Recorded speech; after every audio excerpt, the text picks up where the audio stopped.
Hello everyone, welcome back to another video. Today I'm setting myself a little bit of a challenge with this painting, and I'm actually going to be mixing 3 different painting mediums in one piece. As you read in the title, I'm going to be mixing watercolors, gouache, and acrylics all in this painting.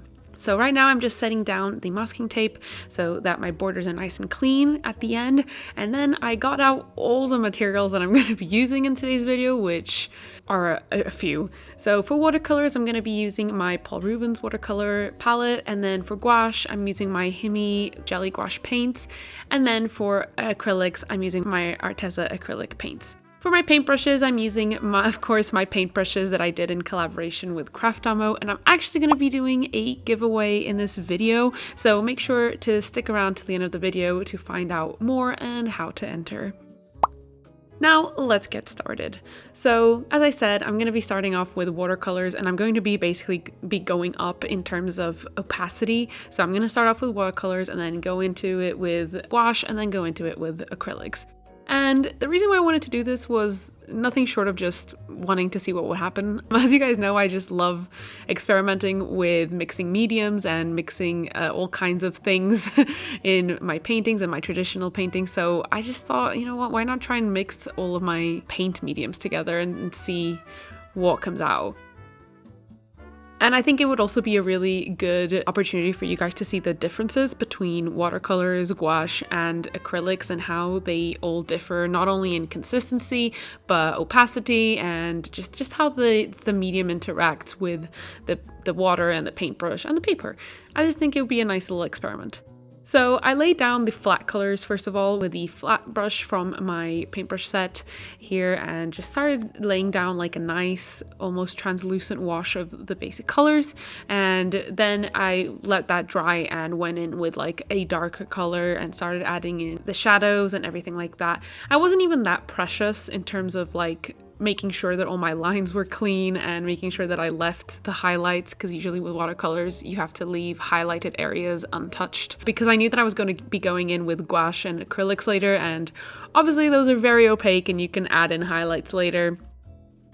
And yeah, I just kind of started adding in bits of watercolor that I knew I wanted to be kind of nicely blended and like a seamless blur of colors. So like a blush or the like redness of her lips, and just things that I wanted the blending to be really nice and soft. Watercolors will usually provide that for you depending on how much water you're using, but yeah, usually if you add like wet on wet, the sort of the water will do the blending for you, and it will do a really nice sort of gradient between colors. So then, as I said, I just started darkening the hair and doing all these sorts of shadows and things that really in the end didn't matter, because I went over like pretty much all of this with gouache and acrylic. It was a really fun experiment, but I did find out close to the end that, you know, there was really no point in even doing the watercolor wash. It was really fun, like, you know, experimenting and like seeing how it would work, but close to the end I made a few mistakes that required me to go over quite a few bits with the more opaque paints that kind of just completely erased what I'd done with watercolors. But that just goes to show how versatile of a medium gouache and acrylics are, because you can make as many mistakes as you want, and you can always just go over your mistakes with those paints to fix them. Which isn't so much the case with watercolors. The watercolors are a bit more, what's the word? Making you accountable for your mistakes. So if you make a little mistake with watercolor, it's a little bit harder to fix that mistake, since once it dries at least, it is a little bit harder to fix. So I went in with one of my round brushes and just started adding some shadows here and there and darkening some of the areas of the face with just like a darker brown for her skin tone, and just started adding some details and kind of fleshing out the face, making it look three-dimensional, and mostly just kind of figuring out where all the shadows would go and blocking them out for myself so that I knew where to go in with harsher shadows later on. You know, it was really helpful to first go in with like such a light medium, or such a like a translucent medium sort of, and just kind of use this as a building block, sort of like a sketch before I went in with like the big boy gouache and acrylics, the really opaque stuff. So I guess it wasn't useless in that sense as using watercolors to begin with, because it gave me this sort of like testing ground to see if things were in the right place anatomically, and if I liked where the composition was heading and things like that.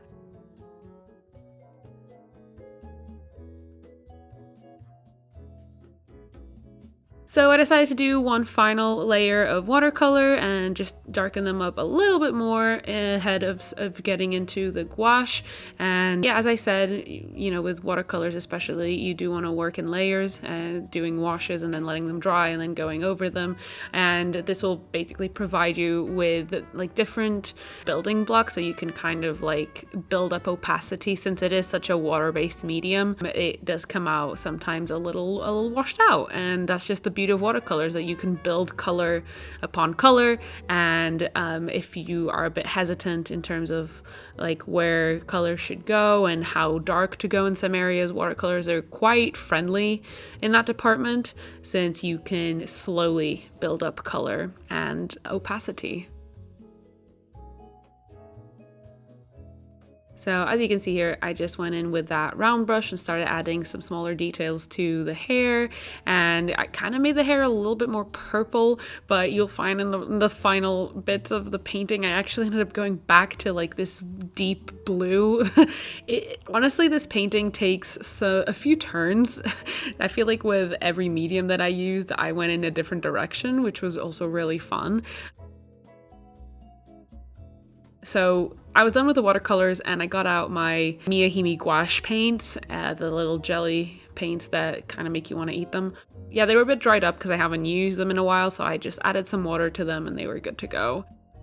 So yeah, I started off with just mixing some of the colors that hopefully would match the watercolor colors that I used, and just started adding in some darker shadows to her face and trying desperately to blend that out.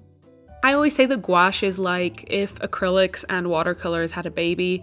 It's like the perfect intermediate medium between those two. You can really play around with how much water you use with gouache, so you can use a lot more water and have them be at a similar consistency to watercolors, or you can use less water and use them closer to an acrylic paint. So I thought that gouache would go really neatly in between my watercolor layer and my acrylics layer. I just kind of started painting the different shadows. The cool thing with gouache is that you can kind of like reactivate them with water. Not kind of, you can reactivate them with water, so you can lay down colors and then go back in a few moments and with more water on the paintbrush and sort of blend that out with a color you've already got down. So it's again, it's like the in-between of watercolors and acrylics, whereas watercolors dry really fast and you can't really reactivate them and like re-blend them out once they're dry, and acrylics dry mega fast too, but they're so opaque you kind of would have to like go over them again to fix anything and blend out stuff or work really quickly. So yeah, gouache are a lot more forgiving. If you're a slow worker, you can sort of reactivate the paints you already got down. And as I said earlier, you can obviously use their opacity with less water to your advantage and go over mistakes that you've made and kind of just play around with that. I find that when I paint with gouache, my paintings take way longer to finish because I feel like because I have that much freedom with like going over things over and over again, I feel like I just do, and I keep painting over and over again, like the same area until I'm satisfied with it. It's a dangerous game for a perfectionist, really, because you're giving us a lot of free rein in terms of remaking things and redoing things until they're perfect in our eyes. But I don't know, I've in the past few years become a really big fan of gouache. I think that they are a super versatile medium and will suit many styles and methods of working, and I think that if you are looking for a type of paint to begin your painting journey, I think gouache will be a really cool like new task for you, a new thing for you to learn. It does have a learning curve, as do all mediums, I think, but I think once you do get the hang of it and explore the different ways that you can use gouache, it does become like something that you will want to like grab whenever you want to paint. Yeah, again, they don't take much setup. You kind of just need water at hand, and if you've got these like jelly gouache paints, like you can just open them up. You don't even have to like take them out of the tube or anything. They're just there. And again, you just like have to reactivate them with water, and then they're set. So they're also a really quick medium to just whip out and use. I do want to get more into using like gouache and paints in my sketchbook. I feel like I never do. If I am gonna add color in my sketches and my sketchbook, I usually either go for pencil or markers just because they're less messy. But I always forget how like unmessy gouache is. I really do want to start using more gouache because every time I use gouache, I get reminded of how much I love it.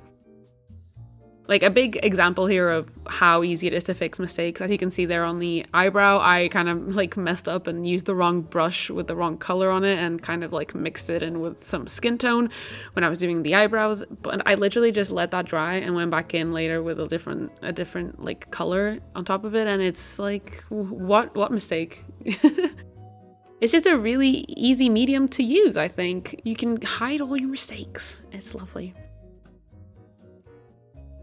So once I was happy with the buildup of shadows and contrast in her face that I would get to with the gouache, I just started adding in some details with a smaller round brush with some darker colors and just kind of building up the contrast in the painting, and basically then just mapping out where I wanted the darkest points of the painting to be, so that if I needed to go back in and darken some of those areas in with acrylics, I could easily see where I had planned for those shadows to be. I thought that this was a good opportunity also to start adding details to the eyes, because up until this point she just looked like a skin sheet. Ew. Sorry.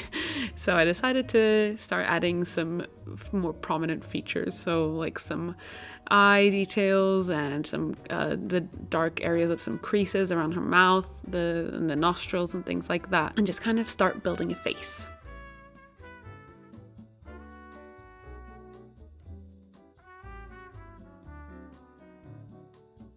So yeah, I just did the details in the eyes, and again, I wasn't even that precious about, going over areas that I knew would have hair dripping over them, because I knew that I was gonna still go in with acrylics next, and if there was any area that needed to be fixed, I would very easily be able to do that with acrylics. So there was a very specific type of freedom that I felt when doing this painting, because I didn't feel stressed about having it look perfect the whole way through. I knew that I had the freedom to like fix it at any point throughout the process of this painting. So I don't know, I really enjoyed the feeling of doing this painting. I just felt really comfortable, and I just kind of enjoyed the flow state of this painting, which is usually not something I end up feeling just because I'm either stressed out about something looking pretty because I'm either filming it for YouTube, or, I just always feel really stressed out that things need to look pretty the whole time. But I feel like recently with some paintings and drawings I've been doing a lot of the whole trust the process mindset and enjoying it a lot more. I think taking the pressure off of the process itself is honestly a game changer in terms of actually enjoying painting and doing art. Yeah, a wild concept, but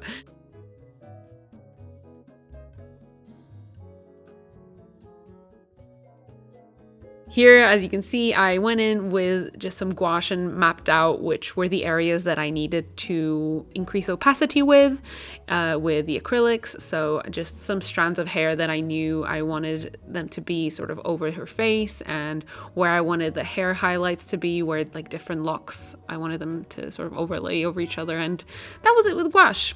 So I got out my acrylics and I put some of the colors on my little ceramic palette over there, and then started mixing colors and hoping that they matched the gouache colors. And I just started going in with my darkest, or my most opaque, I should say, medium. And I started off with the hair, and this is where you'll see that I really couldn't be asked to like color match very well. So the hair changes color completely. So I went in with like this dark blue, and I was like, ooh, that looks really space-like. So I kind of ran with that. But then when I was doing the highlights for the hair, I realized I mixed a more like way more blue color, and it ended up looking a little bit more ocean blue. So then I ran with that. So the hair that initially was meant to look a bit more like the void of space. I even had like some stars sort of sketched out in the original drawing, if you'll remember, with pencil. Ended up being sort of like an ocean hair, like a body of water hair. I ended up actually even adding some really cool like wave effects closer to the end in the details stage, and I was really kind of in love with where I ended up with this hair. It was just really cool and looked really elemental, like an ocean, like ocean waves like beaching up towards her face. I don't know, it was like a trust the process moment where I was like, I'm really glad I trusted the process, because it ended up looking really sick. So as you can see here, I'm just going all over all of the hair. Goodbye, all the work that I did with gouache and watercolors. You are not needed anymore. And I ended up just going all over it with a new color. So this sort of more bluey hue to the locks, and ended up adding all the details later on.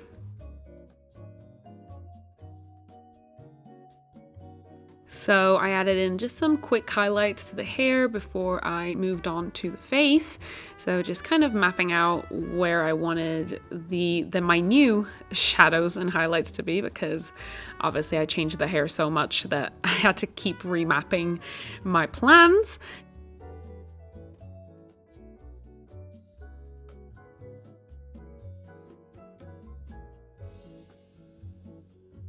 And then I went in with a teeny tiny paintbrush and added the eyelashes onto her face, which is one of my favorite parts of painting a portrait. I just think it adds such a like finessed look to a painting. It's adding these little tiny details with a tiny paintbrush. It's the best.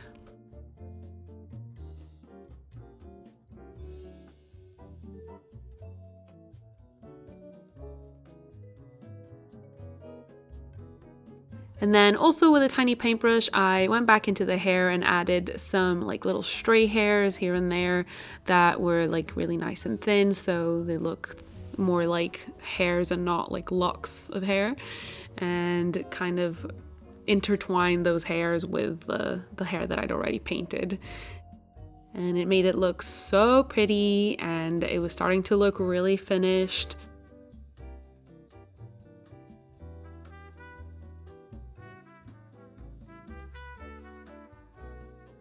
I, of course, also added like any shadows onto the face to mimic sort of a shadow for those new hairs that I'd added to the face. And then I went in with a tiny paintbrush and some dark shadows, skin tone shadows, and just started adding some of the darkest areas of the face. I added a little hint of highlight to her eyes as well, and then also added some more shadows and like details to the lips that made them look, you know, a lot more like lips and like three-dimensional, because I feel like I left the lips at the watercolor stage and never really got back to them, so I thought that I'd add in some details with acrylics. And also with acrylics, I got the opportunity now to add in like the highest points of contrast, so like the brightest highlights, so like the little bits of white on her lips, on the eye, on the tip of the nose, and things like that, to really push the contrast and make the highlights look lighter and the shadows look darker. And then my camera stopped filming, really cool, and so it didn't film me doing all these little sparkles and stars, but this is where I started adding all these little like wave details, sort of like sea foam when the waves crash onto the sand and they have like all these bubbles and foam, and this is like when the painting came together. Like the hair actually looked like waves and the ocean, and I was like, oh my god, it turned out. I can't believe it. I was really on the fence about this painting until this moment, whether you believe it or not. So I was just adding these like bits of white, like kind of scribbling them on the edges of some of the locks of her hair, and then kind of making them again look like they were just waves crashing onto the beach that is her face, I guess. I then added some more of those little details with just a light blue and just really pushing this wave memo. And I was really, really happy with how it turned out.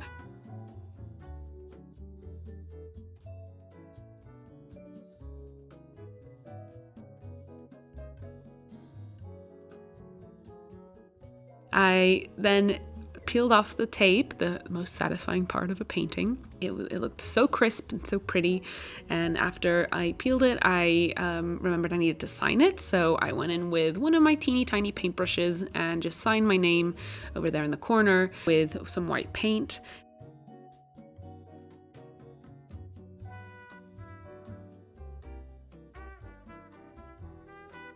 I'm so excited to show you how the painting came out, but before we get into the reveal of the painting, I wanted to talk to you a little bit about the giveaway that I mentioned earlier in the video. So yeah, let's talk a little bit about what this giveaway is. So as I said, I am running a giveaway in this video, and I am actually going to be giving away a set of my Pypah X Craftamo collab paintbrushes.